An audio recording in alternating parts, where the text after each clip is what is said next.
Hey everyone, welcome to my channel. So this is reinforcement task sheet of ratio and proportion of class 6, basically James New Millennium School of Dubai. So this is the first question. Find the ratio of the following: 60 paisa to rupees 3. So first of all, we have to convert rupees into paisa. So whenever we have given with the bigger units, we have to convert them into the smaller units. So that's why we are converting rupees into paisa first. So 1 rupees has 100 paisa. So 3 rupees have 3 times 100, 300 paisa. Then we need to look at the ratio, that what ratio we need to find out. So 60 paisa to rupees 3, so 60 ratio 300, 60 upon 300. Then we are going to simplify it by crossing 0 with 0, and 6 5 is 30, and 1 ratio 5 is our answer. Next we have 4 hours and 50 minutes to 5 hours and 20 minutes. So this is the first part and this is the second part. 2 means ratio. So 4 hours 50 minutes, as I told you, bigger units have to convert into the smaller units. So hours will be converting into minutes. So 1 hour is equals to 60 minutes. So 4 hours has 4 times 60, that is 240 minutes. And since 50 minutes are also given to us and we have already converted hours into minutes, so we have to add them up in order to get a ratio. So that's why what I did, after finding out 4 hours into minutes, I have added 50 minutes also in this, and I got 290 minutes. Now same case with this 5 hours and 20 minutes. I need to convert 5 hours into minutes, and that is 300 minutes, and then I am going to add 20 minutes into it, and that's how I got 320 minutes. After that they said that what you need to find out, you need to find out 4 hours and 50 minutes to 5 hours to 20 minutes. So we have already find out the ratio for 4 hours and 50 minutes, which is 290, and for 5 hours and 20 minutes, which is 320. So that's how 290 ratio 320. Then we are going to simplify it. So first of all, cross 0 with zeros, it will be easy for you to simplify afterwards. And then we have 29 over 32. That's how we have got 29 ratio 32. Next we have 23 milliliters to 4.2 liters. So 1 liter equals to 1000 milliliters. So basically we are going to convert liters into milliliters. So 4.2 times with 1000. Now you need to understand one thing. Since after one digit, right from the right hand side, after one digit we have a decimal. So after one digit we have to put a decimal. That's why our answer is 4200 milliliters. Since the ratio is 230 milliliters to 4.2 liters, so 230 milliliters to 4200 milliliters, and that's how we are writing it like this. Now cross 0 with zeros, and we left with 23 over 420, because it is not further divisible. If it is, then you have to look at it and you have to check whether it is further divisible or not. Otherwise it is your final answer. Now we have 230 milliliter to 4.8 liters. So 1 liter is equals to 1000 milliliters. So 4.8 liters is equals to 4.8 times with 1000. We have got 4800 milliliters. The process will be same for putting the decimal, as I told you earlier. Now what we need to find out, we need to find out the ratio between 230 milliliters to 4.2 liters, that is 232 ratio 4800. Since we have already converted liters into milliliters, so we have to put this value, not this one. Okay, so now we have cut it down 0 with 0. You left with 23 over 480, and this is our ratio. Next question is, write two ratios that are equivalent to the following ratio. So first of all, you should know what are equivalent ratios. Equivalent ratios means you are going to multiply or divide with the same number. With the same number means numerator and denominator with the same number. So here you need to find out two ratios of equivalent fraction. So 3 ratio 5. So first of all, you have to write it down in the fraction form. That's how I did, and that's what I did. So I multiplied with 2, both numerator and denominator, and you can see I wrote it 6 over 10. And after that you have to put it in the ratio form, as this is your ratio and proportion, not the fraction one. Okay, now the second one I multiplied with 3, and I have got 9 ratio 15. You need to remember one thing, since this is your ratio and proportion, you need to convert them into ratio form as always. Here we have 2 ratio 3, so here also I multiplied 2 and 3. You can multiply any number, not 2 or 3, just like here I multiplied 2 and 4, then I multiplied 5 and 7. So any number you can multiply with, but you need to understand one thing, whatever number you are taking, you have to multiply the numerator and denominator both with the same number. and you always have to write your answer in the ratio form. So these are the answers. I have already solved the whole worksheet for you guys. Now we have simplified the following ratios. So you need to simplify it. Whenever you have this type of questions, you need to understand one thing. Always write them in the fraction form first, and then you need to simplify. How you are going to simplify? You have to use the same times table for numerator and denominator, as I use here the times table of 2, and that's how I got 1 over 32. Since it is your ratio and proportion worksheet, again you have to write your answer in the ratio form, because my students are doing mistakes in this. That's why I'm repeating this statement again and again.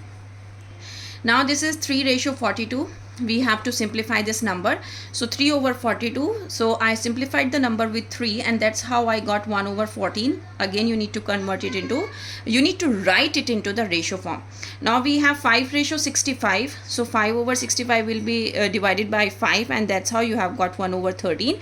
So you need to write in the ratio form, that is 1 ratio 13. Next we have 8 ratio 104. And I have divided this number with the 8 only. You can start with the smallest number, that is 2, but it is completely divisible by 8. That's how I got 8. I have divided the number by 8, and I have got 1 over 13. Now next one is find the value of x if the following values are in the proportion. So you have given with these numbers x, 44, 7 and 4. As they told you that these numbers are already in the ratio form, so you need to put it like this: x ratio 44 and 7 ratio 4. Now, as I told you, always remember, whenever you are doing ratios, you have to convert them into the fraction form in order to get your answer. So x over 44 here, 7 over 4. Now cross multiply and you will get your answer easily. How you have to do the cross multiplication? Multiply x with 4, and you are writing it here. And then 44, you have to take it here, 7 times 44. So you have two digits before equal sign and after equal sign. This is your left hand side and this is your right hand side. In order to get the value of x, what you need to do, you have to write it in this form: 7 times 44 upon 4. Why I am taking this in the denominator? Always remember, whenever the number is in the multiplication form on the left hand side and you are taking it to the other side, to the right hand side, it always go in the opposite value. That's like it here, it is in multiplication form, so when I am taking it to this side, it will go in the division form. Or if the number already is in the division form and I am taking to the other side, so it will change the sign and it will become multiplied over here. We have to multiply over here. So every time the sign will change, you need to remember one thing. So that's why, since the number already is in the multiplication form, so when I take it here on the right hand side, so it is in the division form. Now I hope you understood the concept why I am taking this in the denominator. Now you have to simplify it. 4 times 1 is 4, and 4 times 11 is 44, and 11 times 7 is 77, and I have got my answer, the value of x. Now 7, 9, x and 18. So first of all, I have to write these numbers in the ratio form. So 7 ratio 9, x ratio 18. Then after that, I have to write these numbers in the fraction form: 7 over 9, x over 18. What I need to do after writing it in this fraction form, I need to cross multiply them the way I did. 7 over 18 times with 9 times x equals 9 times x.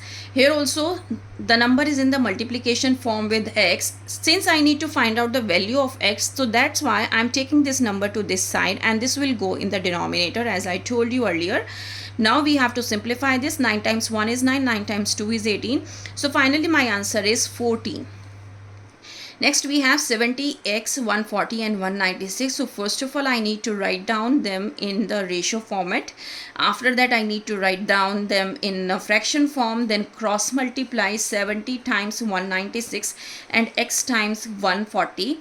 Same case, I have to take this 140 in the denominator, because it is in the multiplication form. So first of all, cross out 0 with 0. Since here we have 7, so 7 times 1 is 7 and 7 times 2 is 14, right? Now with this 2, what you can do, you just divide this 196 and you will get 88, and that's how you have got your answer, that is 88. Next we have, if Mr. Raj's computer class there are 72 students, currently the ratio of the number of students to the number of computer is 6:1. So basically this is the number of students, in one computer 6 students are sitting. 6 students are for one computer and total students are 72. Now they want that for one computer only 4 students should be there. So first of all we need to write the total number of students, which are 72. Now students ratio computer is 6:1. So in this case we have to find out the number of computers like this by simplifying it, and we get to know that 12 computers are there total when they are the ratio is 6:1. Now let's find out the number of computers when 4:1 is the number of ratio for students ratio computer. So it will be 18 computers, and that's how by subtracting it we will get to know that how much more computers they require. So 6 more computers they require for their institution. Now if 6 boxes contain 90 table tennis balls, how many boxes are required for 20 balls? So 90 table tennis balls. Now in this question you need to understand one thing. This is your unitary method question. Okay, so we have to remember one thing always. Whatever we need to find out, we have to write it in the right hand side always. Just like here, we have to find out the number of boxes. So number of boxes, so that's why what I did, I wrote it from on the right hand side here. So 90 table tennis balls equals 6 boxes. That means in 6 boxes 90 table tennis balls come. So in how many boxes we can put 120 table tennis balls? So first line, you need to check first line. Whatever is written on the right hand side after equal sign, you have to put it in the numerator. That's what I did. In the first line, whatever is a number in the left hand side, you have to write it in the denominator, and then here you have to multiply and write down 120, and that's how you have to simplify and you will get your answer. Why in the beginning I was saying that you have to remember one thing, that whatever you need to find out you have to write it in the right hand side. Only the reason is this, because according to your statements your simplification process will begin. Okay, next we have, if the cost of 20 pen is rupees 110, what is the cost of 4 pens? Again this is your unitary method question. Whatever is given to you, you have to write on the left, and whatever is they are asking, you have to, whatever you need to find out, you need to write on the right hand side. So cost of 20 pen is 110. They are asking for the cost of 4 pens. So cost we have to write on the right hand side. So first of all 20 pen cost is 110. So 4 pen cost should be 110 upon 20 times with 4, and that's how you have got your answer, that is 22 rupees. A room is 9 feet wide and 15 feet long. That means your breadth is 9 and your length is 15. Now you need to find out the ratio of breadth to its length. So first of all you need to write what is given to you, and then you need to write the ratio, 9:15. Then again you need to write them in the fraction form. Then you need to simplify it, and again you need to write it in the ratio form, because this is your ratio and proportion chapter. Now length to its breadth, same case. First of all write down the given values and then simplify it. Now perimeter to its breadth. So first of all write down the given values, then put the formula 2 times L plus B, and then what I did, I find out that 48 is my perimeter. So for perimeter to its breadth, since breadth is 9 feet, so 48:9, and that's how I got 16/3, that is 16:3. Next we have, a cereal mixture contains wheat and corn. If 7 kg of cereal has 4 kg of wheat, how much wheat will be there in 11,200 grams of cereal? Now you need to understand one thing, all values are given to me in kgs, only this value is given to me in grams. So that means I need to convert this into kilograms, right? So 1 kilograms is equals to 1000 grams. Since it is already given in grams, I need to convert it into kilograms. So the formula is 1/1000 kilogram. So 11,200 upon 1000, and I have got 11.2 kg. Now I need to write the statement. If 7 kg cereal has 4 kg wheat, then 11.2 kg cereal has how much? So 4 upon 7 times with 11.2. So I have removed the decimal and then put 10, and then I simplified it, and that's how I have got 6.4. Now the height of the real building is 750 meter, and the ratio of the building's height to the model's height is 150:1. So first of all, whatever is given to you, you have to write it in your answer. So height of real building is 750 meter. This is given to you. Then building height to model height is given to you 150:1. You need to find out the model height basically. So model height formula is model height times height of real building and upon building height. So 1 times 750 upon 150 equals 5, and that's how your model's height is 5 meter. Next is the current salary of Mr. Sharma is $60,000 and the salary of his daughter Meera is $20,000.